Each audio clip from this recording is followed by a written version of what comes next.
This program contains graphic material, including offensive language. Viewer discretion is advised. It's a multi-billion-dollar playground where people from all over the world come to indulge. Just a few miles off the strip. Everybody killing everybody, you know what I'm saying? It's a new version of an old Las Vegas tradition. They're engaging in lawless acts only seen in the movies. These kids have artillery that law enforcement can't get. Urban warlords who've abandoned their traditional gang affiliations.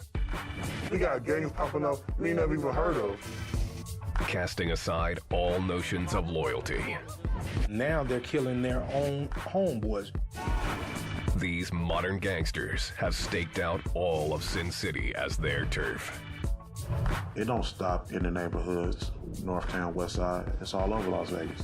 They can pretty much victimize wherever and whenever they feel like it.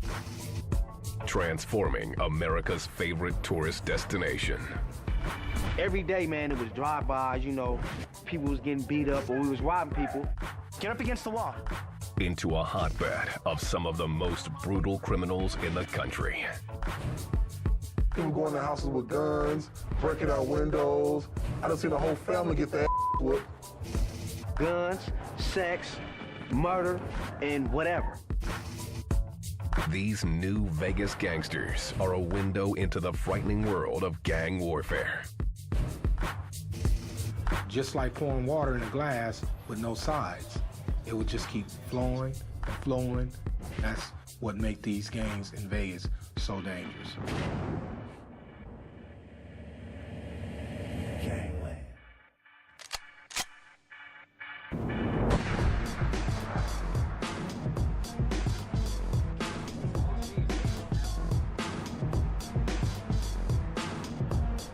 Las Vegas, Nevada. August 13th, 1998. 19-year-old Matt Moen was outside cleaning up the front yard of his home. Suddenly, 3 armed intruders seized Moen and dragged him inside. Brandishing weapons, they bound Moen and 3 of his friends who were inside. The boys were placed on the ground face down. Their legs were bound with duct tape. Their hands were behind their back and bound with duct tape. The intruders ransacked the house. They found $240 in cash and a PlayStation that they ended up taking. It was all they had. Then, one of the gunmen decided to up the ante. What happened next would go down as one of the most heinous crimes in Vegas history. It was the work of a new breed of gangsters in Sin City. Unlike in other cities, these Vegas crews have transcended the geographic boundaries normally associated with street gangs. Blue Angel is a former member of the Crips.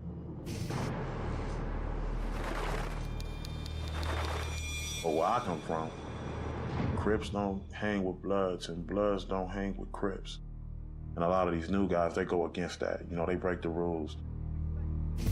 Younger and more fluid in makeup, this new generation of gangs is clicking up.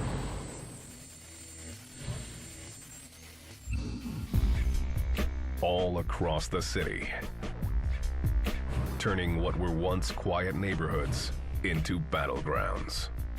Just a few weeks ago, a little young cat like 14 years old, get his head shot off right in front of my stairs. Johnny, a former gang member, asked that we conceal his identity. He says he's shocked by the violent nature of these new crews. A lot of youngsters out there, they got guns. They don't listen to nobody. They're gonna rob, shoot, steal from whoever they want to. And their willingness to violate the traditional codes of the streets is seen every day by the police. Get against the wall, now! Against the wall. Hands up there, up high, up on the wall. Northbound through the complex. Control 695 GC. Sergeant Anthony Longo and Detective Sean McNulty are with Las Vegas Metro's gang unit. It used to be where you go to a particular part of town, a certain geographical area, and you know that you would find a particular gang in that area and dominating it. Now, you have 4 or 5 gang members from different gangs, now part of this one new gang. As these gangs lose their traditional affiliations, they become harder for law enforcement to identify. You used to know that red meant blood and blue meant Crip. Nowadays, that's not a hard, fast rule anymore. Even the gang members themselves have a hard time differentiating between themselves as to what set they're with and what clique they're with. As an original gangster, or OG, Ramont Williams is known on the streets as Paps.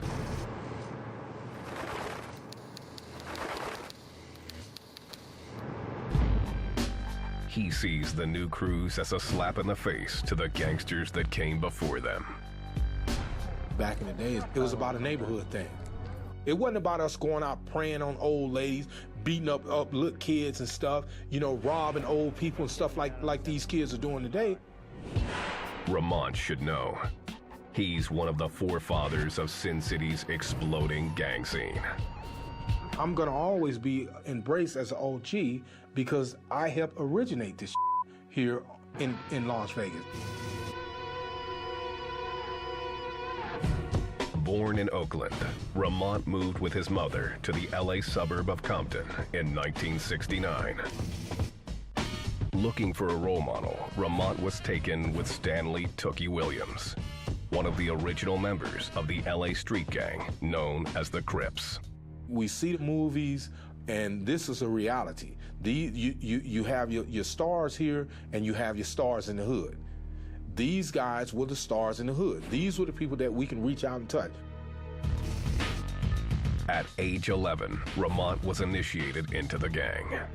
What my initiation entailed at that time was to do something that I don't really care to talk about, but I did it, and I met their needs. I was glad after it was done because I felt I was a part of family. Thug life immediately transformed Ramont. I was doing a whole bunch of things I shouldn't have been doing. Shooting dice, getting high. I was intoxicated by that Compton lifestyle. In 1976, Ramont's mother moved the family out of LA, 300 miles east, into a quiet East Las Vegas neighborhood, hoping it would offer Ramont a safe haven from the California gang life.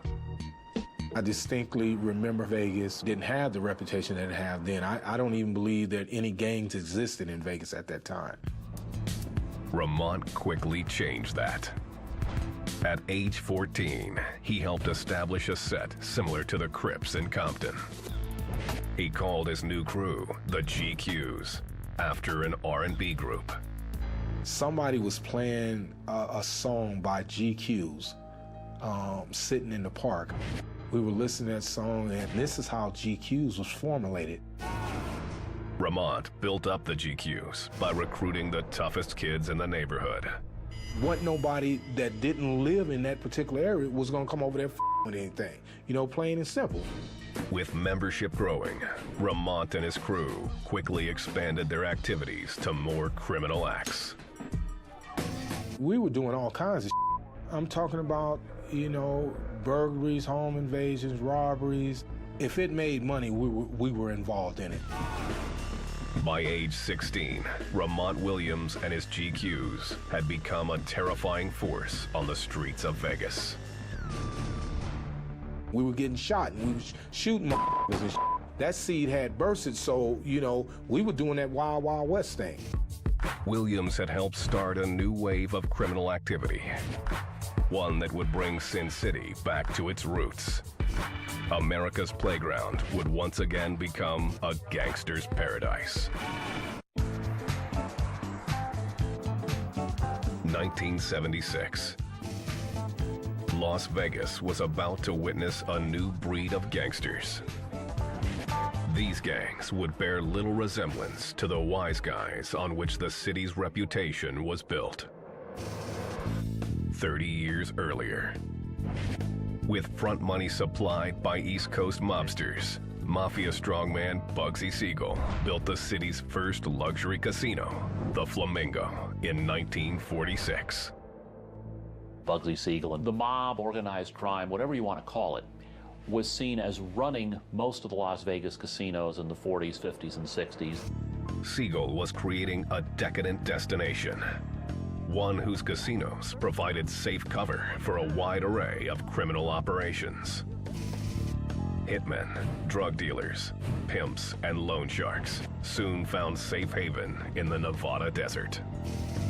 By the 1970s, famed bookie Lefty Rosenthal was at the Stardust, while hitman Tony the Ant Spilantro was controlling much of the street-level crime. By the end of the decade, law enforcement began to crack down on the mob's rule of the city. The state, through its regulators, the federal government, through prosecutions, really drove out the people who were connected to organized crime. The Mafia's eventual demise would open the door for a new and more deadly generation of gangsters. Las Vegas was transforming in other ways. By 1985, it was the fastest growing city in America. With affordable housing and steady work on the Strip, working-class Los Angelinos abandoned the barrios of Compton and East LA in search of a better life. Many of these new transplants found success legitimately. The people that come here are hard workers. They want a second chance or a third chance. They want the big house. They want a good job. They want a chance to make the American dream come true. Other Southern California transplants brought West Coast thug life with them to Vegas. Before landing in Sin City, Little Menace was a member of the Bloods in LA. A lot of people from Cali come to Vegas because in their own hood, they want it for something. You know what I'm saying? They running from the law, you know, and come out here to escape. Unlike LA, neighborhoods didn't always break down along racial lines. Gangs that rarely crossed paths on the coast found themselves living side by side in Vegas. Everybody got the mentality of, this is my neighborhood, this is my soil, I'm gonna protect this, I'm gonna die for this, and you gonna know me at the end of the day. These dudes came to our town and they represented. You got a lot of dudes from Compton, you got LA always trying to represent in Vegas. Ramont Williams was one of the first to represent. In 1977, at age 14, Ramont helped establish the GQs, the city's first bona fide West Coast-style gang. The GQs rapidly became one of Sin City's most feared street gangs. They were also one of the youngest. Everybody that was a part of GQs originally was anywhere from the age of 13 to 16 years old. So we were pretty much babies. We didn't have no 23, 25, 30-year-old guy that was the leader. The GQ's rise to power was built on Ramont's innovative ideas about how the game should be played. He saw the Vegas melting pot as an opportunity to take gangbanging to the next level. It would have been taboo back in Compton, but to further their criminal enterprises, Ramont's GQs reached out to their rivals. We know each other's reputation, we respect each other, and once we form a bond, then we become a force to reckon with because now we know the weaknesses of all these other gangs. So we become more of a threat. One of the gangs the GQs worked with was the Playboys, a group also from LA.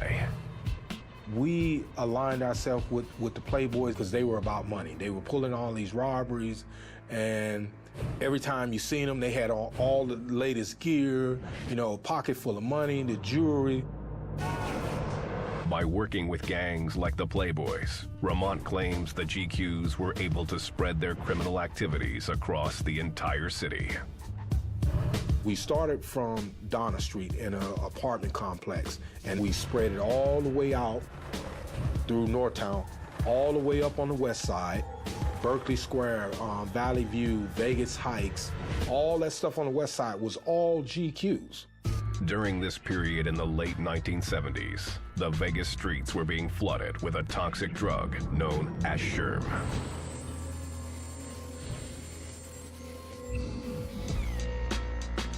Sherm was cheap to make and easy to distribute.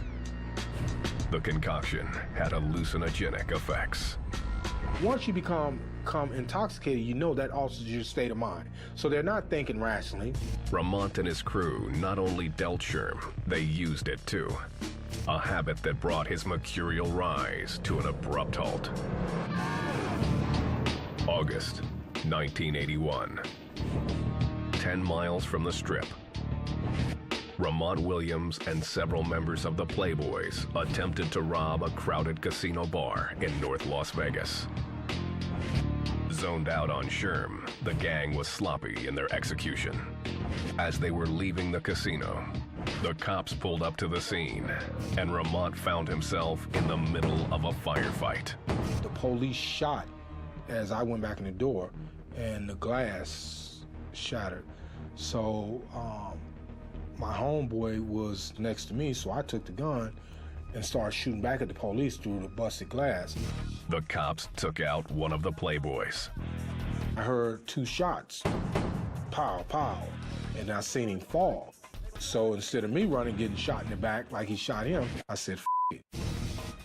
Ramont grabbed one of the patrons as a hostage and locked himself in a nearby freezer. After a long standoff with the police, Ramont surrendered. And the negotiator came, the same you see in the movies. They got the place surrounded, they ain't gonna never get up out of here. They're just gonna eventually end up killing us.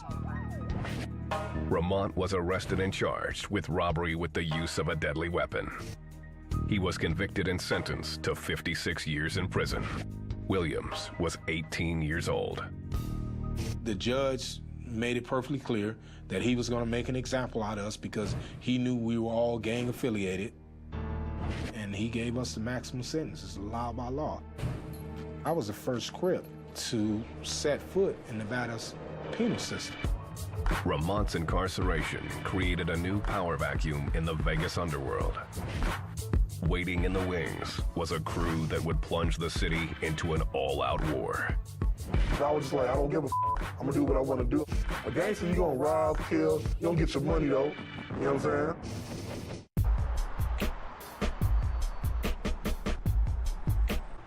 1981, with Ramont Williams behind bars, the gang he founded, the GQs, were no longer a force on the streets of Vegas. It wasn't long before one of the many gangs that had begun clicking up in Sin City stepped in to fill the void. One of these new crews was the Rolling 60s. Like the GQs, they had roots in the LA-based Crips. The 60s adopted many of the gang's customs. They wore blue, the Crips' traditional color. They used the gang's handshake. The handshake in with a C for the Crip, you know what I'm saying? They also sported Crip-style tattoos. The RSC, Rolling 60 Crip, that's how you identify yourself. In the beginning, the gang mimicked the Crips' hierarchy. There were 4 levels of membership. OGs at the top, then 7s, 4s, and 3s. That's where the similarities between the 60s and the Crips ended. Like the GQs, the Rolling 60s were willing to conduct their violent business in a way that the Crips would have found taboo. Working with other gangs to capitalize on the soaring Vegas drug trade.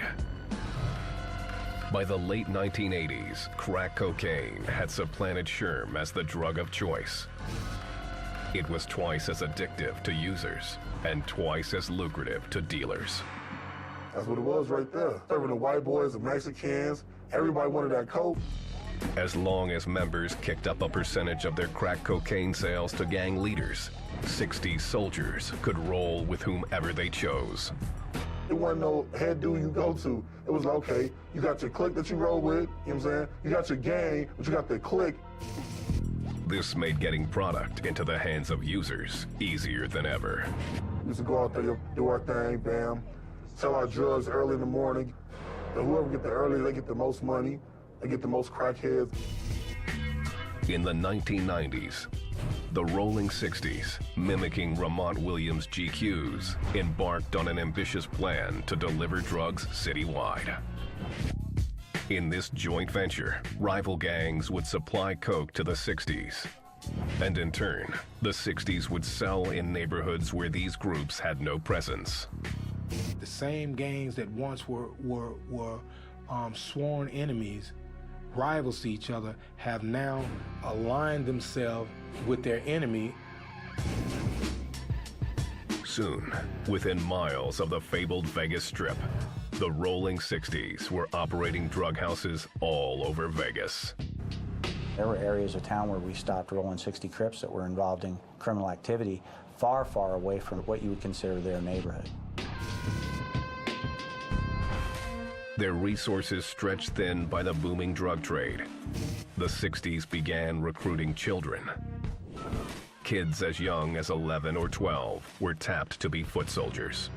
Some of the older gang members that are now over the age of 18 are going to have an adult record. They'll utilize that enthusiasm on the part of the younger gang members so that they can get things done for the gang and then not answer to the charges themselves. I got my little ass locked up at 11 years old. I thought I could do as much crime as I want before I hit 18. When I hit 18, that's when the big boy status comes. In 1999, the Rolling 60s began turning on the rival gangs who they joined in the drug trade. The violence spun out of control with the assassination of one of the 60s' largest suppliers, James Clark Lee, known on the streets as Junebug. Instead of paying Junebug for the drugs on one occasion, they decided it'd just be easier to kill him. Junebug's murder triggered all-out war between the Rolling 60s and their former suppliers. Drive-by shootings or walk-up shootings, violent activity was escalating. We ain't no punks. We ain't just going, okay, we're gonna let you get the money now. Nah, you gonna go over, you gonna get your ass rolled, you know what I'm saying? You gonna get shot.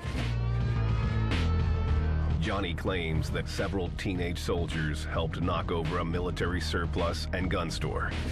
The robbery netted a small arsenal of weapons. Everything from AKs to SKSs, you got Glocks, you got Glock 40s, you got 45s, 44s, you got all types of guns just from one leg.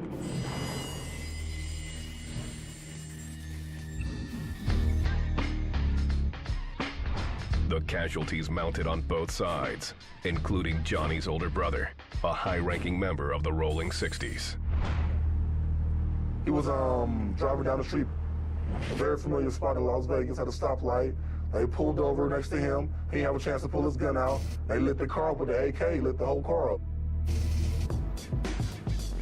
The bloodshed culminated in July 2003, a night local law enforcement still refers to as the Night of Hell. In a 48-hour period, there was 4 homicides and 7 attempt homicides that were attributed to the Rolling 60s. Something had to be done, so we ended up getting a task force together. With the help of the FBI, Vegas law enforcement set up video monitoring, wiretaps, and car surveillance on the Rolling 60s. The sting yielded evidence of drug trafficking, extortion, and prostitution. The most chilling evidence was the surveillance video of this man, D-Loc, one of the Rolling 60s' chief hitmen. D-Loc was caught on one tape confessing to an FBI informant about a burglary he and fellow Rolling 60s members had just committed.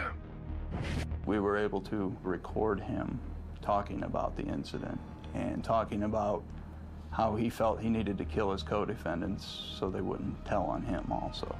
It's a pretty chilling video. This goes to robberies. You know what I'm saying? I'm you can come do it with. Because when I go in, if it's that type of party, ain't nobody talking. They went into a drug house, and their intent was to rob the rival gang members of their drugs. I made up my mind on that. If this all over and any one of them talk, I'm gonna blow them fools' heads off. They ended up murdering the 2 guys in the house. No lights. Only lights you seen was from them gun. After a 2-year investigation, law enforcement would gather enough evidence to arrest 42 members of the gang. The Rolling 60s didn't know what hit them. One day we all on the block kicking back, drinking yak, Hennessy, all that. Next thing you know, okay, you got like 5, 6, like 10 police cars come up on you, bam. Johnny wasn't picked up in the sweep, but even with the heat coming down on his crew, he decided to pull a carjacking. I cocked the shotgun and told them, you gonna get out this car or you gonna get your head blown the off. That's gonna get a lot of scared. Once they hear that, they gonna get out the car with a hurry upness. Moments later, the police caught up to Johnny. They start flashing their lights, and I ain't going out like that, man. You know what I'm saying? If I go on the freeway, I'm on a high-speed chase, I'm gone, man. If I lose them on the freeway, hide the gun, stash the car somewhere, you know what I'm saying? They end up finding me. Johnny was convicted of robbery and sent to prison, joining dozens of his fellow 60s soldiers behind bars.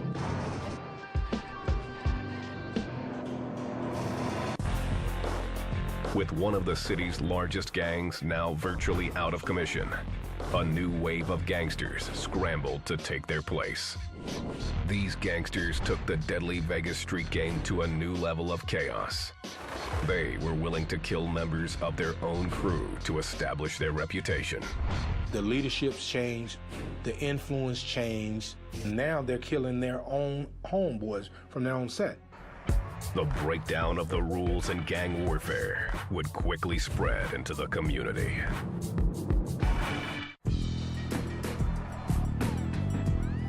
Las Vegas, 2003. Within months of the Rolling 60s takedown, droves of upstart gangs began vying for control of the streets of Sin City. You can neutralize it for a second, like with the indictment. You ain't gonna stop it, though. Thanks in part to the blueprint laid out by the Rolling 60s, Vegas gangbangers were now willing to click up with anyone. Loyalty was no longer part of the code. Back in the day, you're not gonna find a blood with a Crip or a Crip with a blood. But nowadays, you may even see the blood and a Crip working together. No longer tied to a specific group or piece of turf, this new generation felt free to terrorize every hood in Sin City. They're mobile, you know, almost nomadic in the way that they operate, and they can pretty much victimize wherever and whenever they feel like. This random new brand of violence spilled over into the wider community, resulting in one of the most horrific crimes Vegas has ever witnessed. August 13th, 1998, 11 p.m. 3 armed intruders accosted 19-year-old Matt Moen on the front lawn of a house he was renting with a few of his buddies.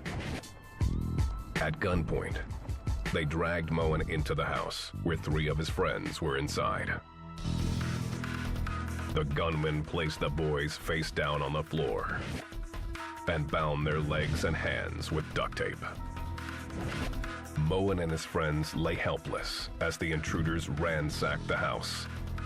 There were items strewn about the carpet, plants were pulled out of their pots, cushions were taken off of sofas. Their haul, $240 and a PlayStation. One of the burglars then turned to the 4 boys. One by one, he shot Moen and his friends, execution style, a single bullet to the back of the head. Just imagine being duct taped face down on the ground with 3 of your other friends and hearing them being shot one at a time and knowing your time is coming next. David Moen, Matt's father, learned about his son's murder when he found the house surrounded by police vehicles. Nothing will ever prepare you to see the site where your son and 3 of his friends were murdered. Why they had to tie them up with duct tape and then shoot them in the back of the head, just like you're shooting an animal. I don't understand. Shortly after the murders, authorities arrested 19-year-old Dante Johnson. Though a member of the LA-based Bloods, Dante was also part of the new freewheeling trend in the Vegas underworld. He floated from clique to clique, seeking to establish himself as a force on the streets. Dante Johnson was not a very big man physically, but he wanted people to respect him, and if people wouldn't show respect, it was known that he would kill them. Neither of Dante's accomplices, Zakiya Smith or Terrell Young, shared his connection to the Bloods. Dante and his crew were tried, and each was convicted on 4 counts of murder. Smith and Young were given life sentences. Dante was condemned to death by lethal injection. During sentencing, he and his crew expressed little remorse. They were all bragging that they were part of this. They thought it was funny. Upstart cliques like Johnson's now had a name: hybrids. They were something new in gangster culture. If you got 10 people, they all about pimping or whatever, that could be a hybrid gang right there. And they could be from different neighborhoods. You know, you a Blood, you a Crip, you a Garcia. We're gonna hook up, we're gonna get the money together. For Las Vegas Metro's gang units, it's another day and another drug bust. Yeah, you're chilling. You got no weapons on you, do you? No. Okay, you don't mind if I pat you down for my own safety then, do you? And as we came over this way, there was 3 guys out there, and they were rolling dice or bones, what they call it. You guys live over here? Yeah, I stay right here. Okay, come on over here to the front for me. Keep your hands out of your pockets, gentlemen. Right to the front of the hood. Front of the hood, man. All 3 had narcotics on them. 2 of them had cocaine. 1 was powder, 1 was crack cocaine. What kind of narcotic is that little bag? You see what it is? I know it could be meth, it could be cocaine, it could be, that kind of thing. That's what I'm asking. What color is the rag in your pocket? What's this right in here? That's what I'm asking about. Your do-rag. What color is it? Oh, black. Oh, okay. Just like the one you got in your head? These crews had forsaken traditional gang attire. Because they don't fly colors, hybrid gangs are more difficult for law enforcement to identify. Out of the 3 that were stopped, 2 are gang members from local gangs. One's a West Coast Blood and the other was a Gerson Park Kingsman. It's not just law enforcement who have a difficult time identifying hybrid gang members. Old school bangers like Johnny can't keep it straight either. We got gangs popping up we ain't never even heard of. It's hard to keep track of all who you beefing with. But the sheer random violence associated with these new crews sets them apart. I walk by and another nigga like, oh, that think he hard, or he think he look good. Clack, clack, blow, you dead. Just killing each other over nonsense, man. Over nonsense, so a little $5, $10 bag of weed, man, $2, $3. You get killed. No reason behind it. I lost my buddies and I almost could have lost my life over the smallest thing. Many hybrid gangsters were willing to turn on members of their own crew if need be. You got Crips hurting Crips, Bloods hurting Bloods, cliques with Bloods and Crips in it, and rolling 60s, and, various gang members just working together for one common cause. For Ramont Williams, hybrid banging was at odds with the life he led behind bars. Sent to prison for robbery in 1981, Ramont stayed true to the old school gang code. Once a Crip, always a Crip. I ran all the Crips in the penal system. Any Crip that came into the penal system, when they got off the bus, they were sending word, where's the big homie at? On the inside, loyalty to your gang meant everything. We all fell under one category because, like I explained to them, we all represent the same thing. We all wear blue, we all holler cuz, and we all ride or die for the same thing. By organizing the Crips under one umbrella, Ramont claims he succeeded in curbing prison violence. He says that earned him points with the state parole board. I had won a poetry contest, and it was called Wasted Time. And at the end of the poetry states, I wonder if I remain a man or evolve into a beast. Will you keep me incarcerated long enough to turn me into a beast like I see so many other people? When Williams came up for parole in 1994, the state parole board answered that question and released him. I couldn't believe it, man. Being in prison almost 20 years, and then just, you know, somebody in their heart finding the compassion to say, enough's enough. The parole board's faith in Williams was sadly misplaced. Ramont wasted no time in squandering his second chance. A year after he was paroled, Ramont hooked up with Donna Street, the crew that now ruled the turf once dominated by his GQs. Donna Street rolled in a more brutal fashion than Ramont had ever seen. These youngsters were killing anything and everybody. Donna Street Crips took gangbanging to a whole level.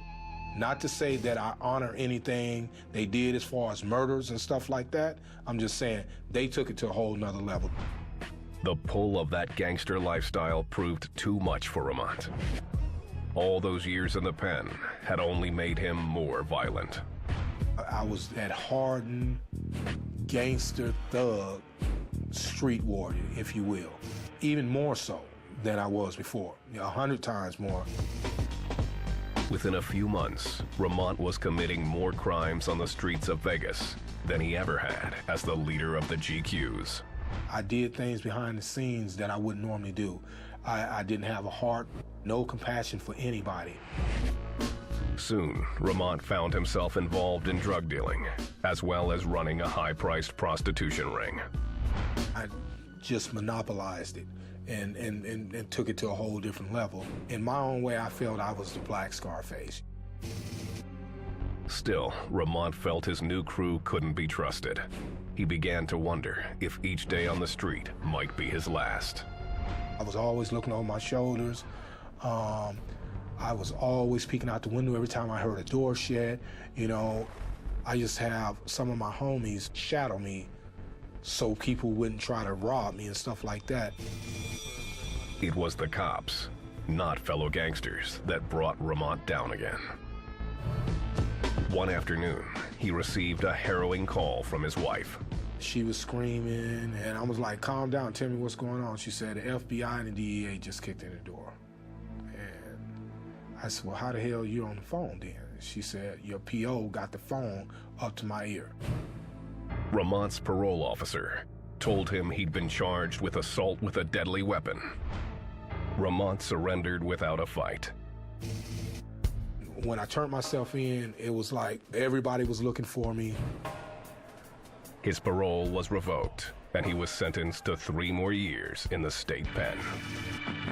Ramont's first stint in prison had created a vacuum on the streets. This time around, he was just one of thousands of players in a Vegas gang scene spinning out of control.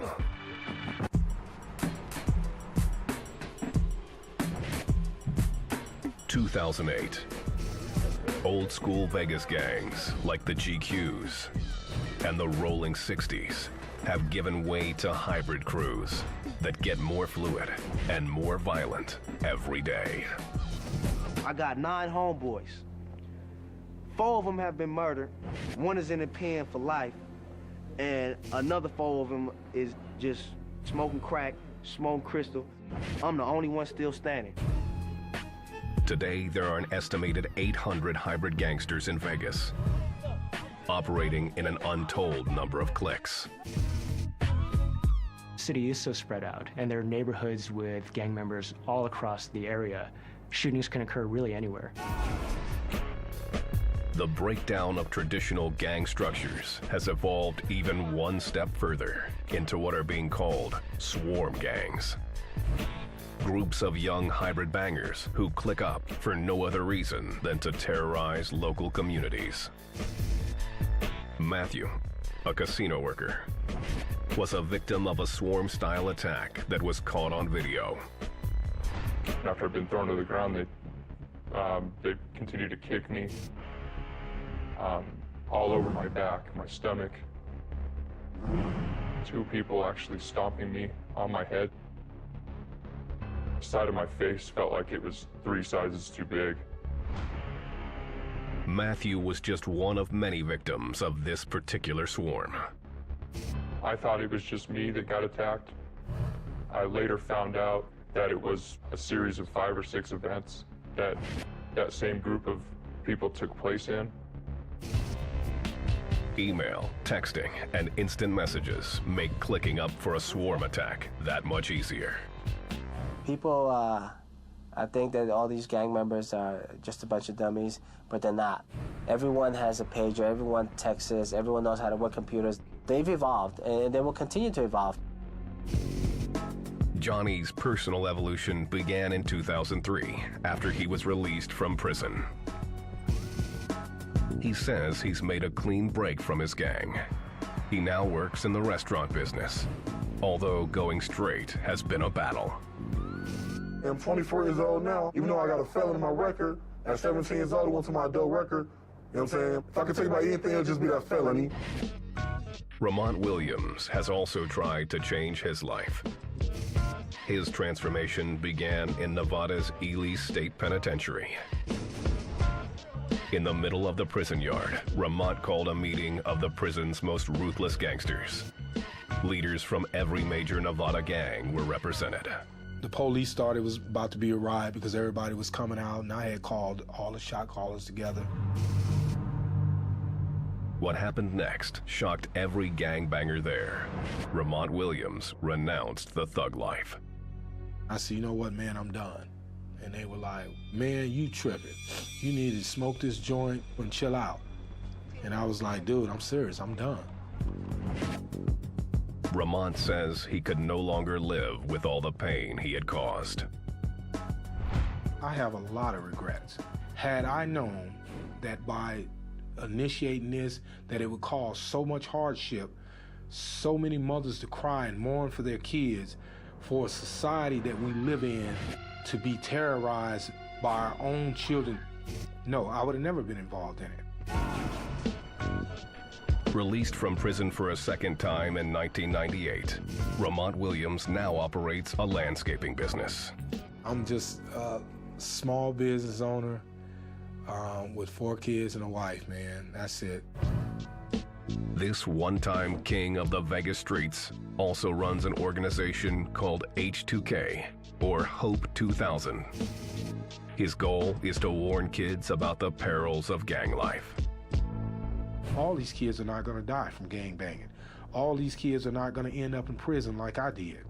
A lot of these kids are going to grow up to be very productive, and I have to advocate for those where the possibility exists that will make it.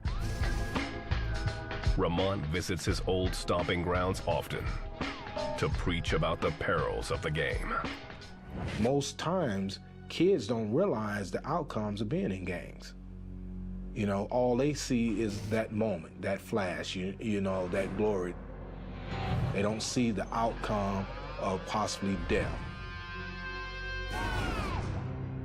Then, in 2007, Ramont was indicted on an attempted murder charge after allegedly attacking another man with a garden hoe. The case has been scheduled for trial.